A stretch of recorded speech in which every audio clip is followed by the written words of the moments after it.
அனைவருக்கும் இனிய தமிழ் புத்தாண்டு நல்வாழ்த்துக்கள். ஹாய் ஃப்ரெண்ட்ஸ், இன்றைக்கி வந்து முருங்கைக்காய் மாங்காய் சாம்பார் வைக்கிறேன். அதுக்கு பருப்பு வாஷ் பண்ணி வச்சாச்சு. 2 தக்காளியை கட் பண்ணி போட்டிருக்கேன். துண்டு வந்து ஒரு 10 பல் வந்து க்ளீன் பண்ணி வச்சுருக்கேன். பெருங்காயம் ஒரு சின்ன துண்டு, அதையும் ஆட் பண்ணிக்கலாம். இப்போ இது ஒரு 4 விசில் வச்சிடலாம் குக்கரில். பருப்பு வெந்துச்சு. இப்போ இந்த பருப்பில் வந்து உப்பு ஆட் பண்ணி கடைஞ்சிக்கலாம். நல்லா வச்சு கடைஞ்சிக்காவை நம்ம குக்கரில் போட்டு ஒரு விசில் வச்சுக்கலாம். இப்போ போட்டாச்சு, ஆட் பண்ணியாச்சு. ஸ்பூன் குழம்பு மிளகா அதில் ஆட் பண்ணிக்கலாம். வச்ச தண்ணி அதில் ஆட் பண்ணி ஒரு விசில் வச்சுக்கலாம். மாங்காய் சாம்பாருக்கு வந்து தாளிப்பு ரெடி பண்ணுறேன்.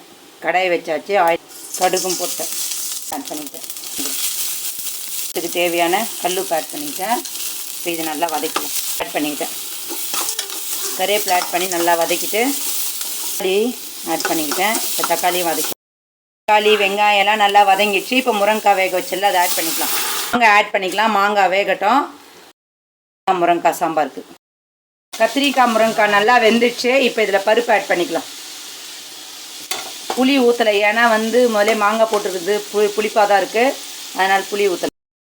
கத்திரிக்காய் முருங்கைக்காய் சாம்பார் ரெடி ஆகிடுச்சு. இப்போ இதை பவுலுக்கு ட்ரான்ஸ்ஃபர் பண்ணிட்டு நம்ம கொத்தமல்லி தூவிக்கலாம். கத்திரிக்காய் முருங்கைக்காய் கறி செய்ய போகிறோம். அது கடாய் வச்சாச்சு. ஆயில் இப்போ கடுகு போட்டுக்கலாம். இதில் கடுகு பொரிஞ்சாச்சு. வெங்காயம் ஆட் பண்ணியாச்சு. இப்போ இது வதங்கிறதுக்கு கல்லுப்பு ஆட் பண்ணிட்டேன். இப்போ இது நல்லா வதங்கட்டும். கருவேப்பிலை ஆட் பண்ணிக்கலாம். பூண்டு இடிச்சு வச்சுருக்கேன், அதையும் ஆட் பண்ணிட்டேன். இப்போது இதில் தக்காளி பழம் 2 பிழிஞ்சு வச்சுருக்கேன், அதை ஆட் பண்ணிக்கலாம். வெங்காயம் தக்காளி பூண்டெல்லாம் நல்லா வதங்கிடுச்சு. இப்போ இதில் கத்திரிக்காய் முருங்கைக்காய் ஆட் பண்ணிக்கலாம். நல்லா சின்ன சின்னதாக கட் பண்ணி வச்சுருக்கேன். கத்திரிக்காய் முருங்கைக்காய் வந்து ஆட் பண்ணி நல்லா கலக்கி விட்டுக்கலாம். கத்திரிக்காய் முருங்கைக்காய் நல்லா ஆல்மோஸ்ட் வெந்துடுச்சு. இப்போ இதில் ஒரு ஸ்பூன் வந்து குழம்பு மிளகாய் இதில் ஆட் பண்ணிக்கலாம். இப்போது இதில் ஒரு 1/4 டம்ளர் தண்ணி ஆட் பண்ணி இது நல்லா வதக்கிட்டு 1/4 டம்ளர் தண்ணி ஆட் பண்ணிக்கலாம். முருங்கைக்காய் நல்லா வெந்துடுச்சு. இப்போ இதை நம்ம பவுலுக்கு ட்ரான்ஸ்ஃபர் பண்ணிக்கலாம். கேரட் பொரியல் பண்ண போகிறோம். அதுக்கு கடாயை வச்சாச்சு. ஆயில் ஊற்றியாச்சு. கடுகு போட்டுக்கலாம். வெங்காயம் ஆட் பண்ணிக்கலாம். கல்லுப்பு ஆட் பண்ணியாச்சு. இப்போ இதுக்கு கருவேப்பிலை ஆட் பண்ணிக்கலாம். பீன்ஸ் வாஷ் பண்ணி வச்சுருக்கேன், அதை ஆட் பண்ணிக்கலாம். நல்லா வதக்கலாம். இதில் ஒரு 1/4 டீஸ்பூனுக்கு அளவுக்கு குழம்பு மிளகாய் அதில் ஆட் பண்ணிவிட்டு பீன்ஸும் கேரட்டும் வேகட்டும். வேகிறதுக்கு ஒரு 1/4 டம்ளர் தண்ணி ஆட் பண்ணிக்கிறேன்.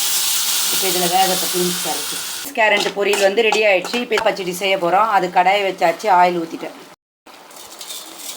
மாங்காய் பச்சடிக்கு வந்து கடுகு பொரிஞ்சிடுச்சு. இப்போ காஞ்ச மிளகாய் ஆட் பண்ணிக்கலாம். இதில் மாங்காய் ஆட் பண்ணிக்கலாம். மாங்காய் போட்டாச்சு. நல்லா வதக்கிக்கலாம். 1 ஸ்பூன் வந்து குழம்பு மிளகாய் அதில் ஆட் பண்ணிவிட்டு வதக்கலாம். 1/2 டம்ளர் தண்ணி நல்லா வேகட்டும். இப்போ வெல்லம் ஆட் பண்ணி நல்லா கலக்கி விட்டுக்கலாம். மாங்காய் பச்சடி ரெடி ஆகிடுச்சு. இப்போ இது